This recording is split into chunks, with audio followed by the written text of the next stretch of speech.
नमस्कार मित्रांनो, आज मी तुम्हाला टीन शेड मारण्यासाठी खर्च किती येतो व कोणती शेड मारते आपण कोणती फ्रिक्वेन्सी घेतली पाहिजे किंवा मटेरियल कोणत्या पद्धतीचं वापरलं पाहिजे याविषयी मी तुम्हाला संपूर्ण माहिती मित्रांनो देणार आहे। तर हे व्हिडिओ तुम्ही हा शेवटपर्यंत पहा। मित्रांनो, जर शेडची लांबी बघितली तर आपण 16 फूट घेतलेली आहे आणि या शेडची रुंदी बघितली तर आपण 14 ते 15 फूट आपण रुंदी घेतलेली आहे। 5 पानाचा आपण रुंदीसाठी वापर केलेला आहे। जे आपण पोलासाठी जी पाईप वापरलेली आहे ती 3 बाय 3 या साईजची आपण पाईप वापरलेली आहे आणि जी साईटीसाठी जी पाईप वापरलेली आहे ती आपण 1.5 बाय 1.5 पाईप वापरलेली आहे, बघू शकता। आणि मागील साईड आपण जर हाईट ही 15 फूट मागील साईड घेतलेली आहे आणि फ्रंट बाजू आपण 13.5 ते 14 फुटाची आपण हाईट घेतलेली पीसीच्या वर। आणि तसं जर बघितलं तर 1 ते 1.5 फुटाचा आपण ढाळ ठेवलेला आहे। वरील साईड ज्या पर्नलला आपण जी पाईप वापरलेली आहे ती 2 बाय 2 या साईजची आपण पाईप वापरलेली आहे। आणि सेम आता जे राफ्टर किंवा तरके आपण त्याला म्हणतो, तरकेला जी पाईप वापरलेली आहे ती आपण 4-2 या साईजची आपण पाईप वापरलेली आहे। जर पर्नलचं आपण अंतर बघितलं तर 3.5 फुटावर आपण पर्नल टाकलेली आहे। अशाच आपण एक 5 पाईपांचा 16 फुटामध्ये वरील पर्नलसाठी 5 पाईपांचा आपण वापर केलेला आहे मित्रांनो। साईटीला जर बघितलं तर 1.5 बाय 1.5ची आपण पाईप वापरलेली आहे, बघू शकताय। हे आता बघा आपण कॉन्क्रीटसाठी ते पोल ठेवलेले आहेत, तसंच त्याच्यानंतर जर कॉन्क्रीट करून घेतलं की ते पोल एकदम मजबूत होऊन जातात।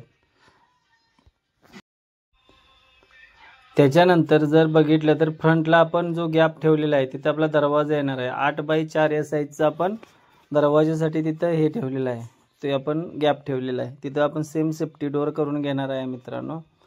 जर बघितलं तर टोटली साईडला वरून टोटल पत्र्यामध्ये आपले शेड होणार आहे, टीन शेड। आता शेड बनवण्यासाठी खर्च किती येतो किंवा आपण मटेरियलचं किती कॉस्टिंग झालेलं आहे ते तुम्हाला मी व्हिडिओमध्ये पूर्ण सांगणार आहे मित्रांनो। आता हे पूर्ण झाल्यानंतर बघू शकताय कशा पद्धतीने आपण टीन शेड केलेला आहे, बघू शकताय की एक साईड म्हणजे टोटल आपण 3 साईड पत्र्यांचा वापर केलेला आहे। आता ह्या साईडला जर बघितलं तर एक 4 पानांचा वापर केलेला आहे मागील साईडला, म्हणजे आता शिडी लावली आहे त्या साईडला एक 5 पानांचा आपण वापर केलेला आहे।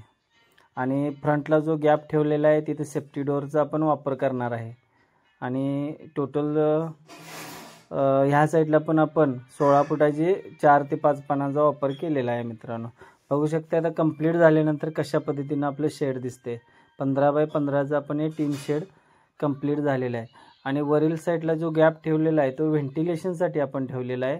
तिथं 1 बाय 1ची जाळी आपण वापरून म्हणजे व्हेंटिलेशनसाठी आपण वरील साईडला आपण हे गॅप ठेवलेला आहे शेडला। आणि टोटल आता सगळे पोल पण आपले वरील साईडला जी आपण पत्र्याचा वापर केला आहे 16 फुटी पानं वापरलेली आहे ती टाटा कंपनीची वापरलेली आहे, तर 0.45ची आपण वापरलेली आहे। साईडला जी उभी पाणी मारले आहे ती SR कंपनीची 0.45ची वापरलेली आहे। आता बघू शकता फायनल झाल्यानंतर कशा पद्धतीने आपण जो दरवाजा केलेला आहे तो 18 गेज पत्र्यामध्ये केलेला आहे, प्लेन पत्र्यामध्ये आपण सेफ्टी डोअर केलेला आहे, बघू शकता कशा पद्धतीने आपला दरवाजा झालेला आहे। दरवाजाची साईज बघितलं तर 8 बाय 4 या साईजचा आपण मोठा दरवाजा केलेला आहे शेडसाठी। आता आपलं टोटल वर्क कंप्लीट झालेलं आहे मित्रांनो। जर दिलेली माहिती मित्रांनो तुम्हाला जर आवडली असेल तर नक्की अर्णव वेल्डिंग वर्क या चॅनलला लाईक करा, शेअर करा आणि सबस्क्राईब करा। धन्यवाद।